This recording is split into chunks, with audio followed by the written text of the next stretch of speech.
আজ থেকে প্রায় ৫০০-৬০০ বছর আগের কথা। দিল্লিতে মুঘল সাম্রাজ্যের সূর্যাস্ত হয়েছে। অবিভক্ত দিনাজপুরে তখন জমিদার গণেশ নারায়ণ। শিবভক্ত জমিদার গণেশের জমিদার বাড়ি রয়ে গেছে বর্তমান বাংলাদেশের ভাতুরিয়ায়। তবে তার প্রতিষ্ঠিত মধ্যযুগীয় আদলের একটি মন্দির এপারেই রয়ে গেছে, যাকে আমরা বলি বিন্দলের ভৈরবী মন্দির।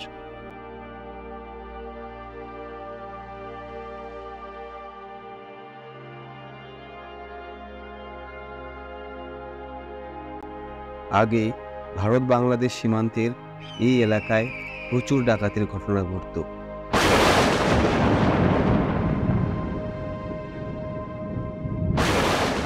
কথিত আছে এই মন্দিরে পুজো দেওয়াই ছিল ডাকাতদের রীতি। প্রতিবার ডাকাতি করার আগে এই মন্দিরে পুজো দিয়ে ডাকাতি করতে বের হতো ডাকাতের দল।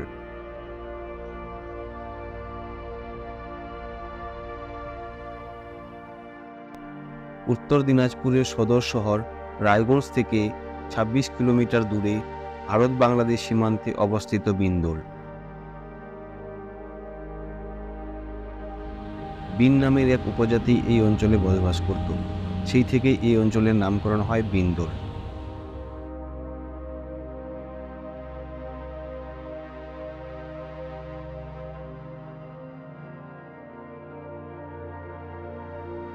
মধ্যযুগের ইতিহাস বয়ে নিয়ে জরাজীর্ণ অবস্থায় ধ্বংসস্তূপের মতো কাঁচ নদীর তীরে এখনো দাঁড়িয়ে আছে বিন্দলের ভৈরবী মন্দির।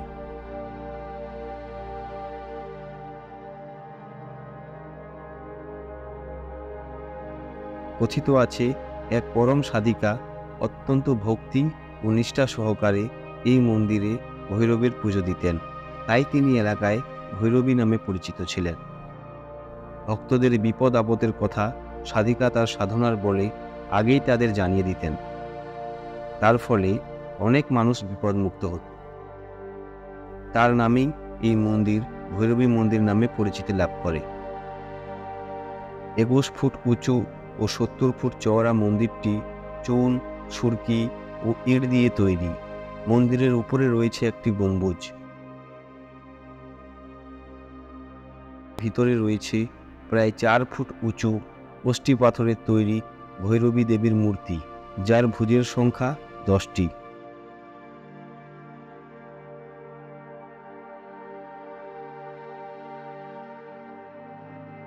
মন্দিরের উত্তর পূর্ব কোণে একটি সুড়ঙ্গ রয়েছে। আগে পুজোর সময় এই সুড়ঙ্গে ফুল বেলপাতা ফেলে দিলে সেই ফুল বেলপাতা ৪০০ মিটার দূরে অবস্থিত তালদিঘিতে ভেসে উঠত।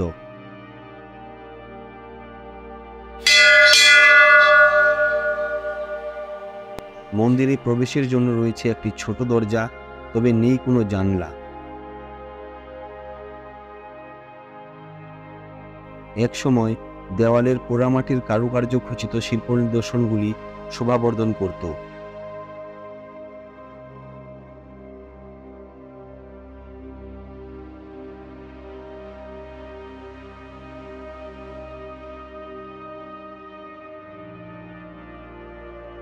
পশ্চিম দেওয়ালের চিরাগ এবং গম্বুজ আকৃতির চূড়া মুঘল স্থাপত্যের পরিচয় বহন করে।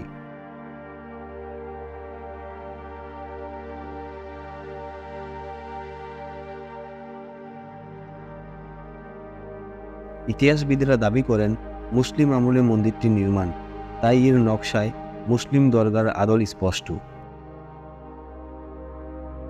মন্দিরের পাশেই সম্প্রতি স্থায়ী প্রশাসনের উদ্যোগে নির্মিত হয়েছে শিবলিঙ্গ।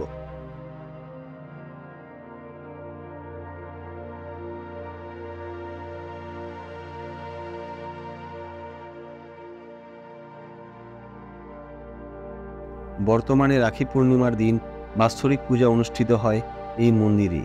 উত্তর দিনাজপুর, দক্ষিণ দিনাজপুর, মালদা ছাড়াও বিহার রাজ্য, এমনকি বাংলাদেশ থেকেও এই বাৎসরিক পূজায় অংশ নিতে আসেন বহু মানুষ।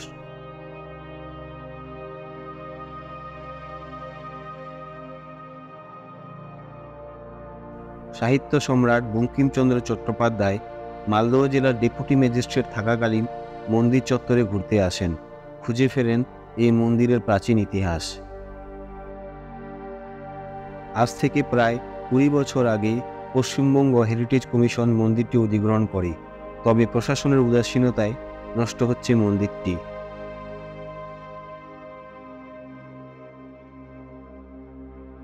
প্রাচীন যুগ থেকেই এই মন্দিরের সঙ্গে এলাকার বিভিন্ন সম্প্রদায়ের বাসিন্দাদের ধর্মীয় আবেগ জড়িয়ে রয়েছে। প্রশাসনের উদাসীনতায় প্রতিনিয়তই নষ্ট হচ্ছে মন্দিরের পরিবেশ। যেই মন্দিরের কদর করেছিলেন স্বয়ং সাহিত্য সম্রাট বঙ্কিমচন্দ্র চট্টোপাধ্যায়, আজ সেই মন্দির পরিণত হয়েছে মদ খেয়ে মাতলামি করার জায়গায়। এটি একটি মন্দির, উপাসনার জায়গা, ভক্তির জায়গা, মদ খেয়ে মাতলামি করার নয়। আর তাছাড়াও ধূমপান ও মদ্যপান স্বাস্থ্যের জন্য ক্ষতিকর।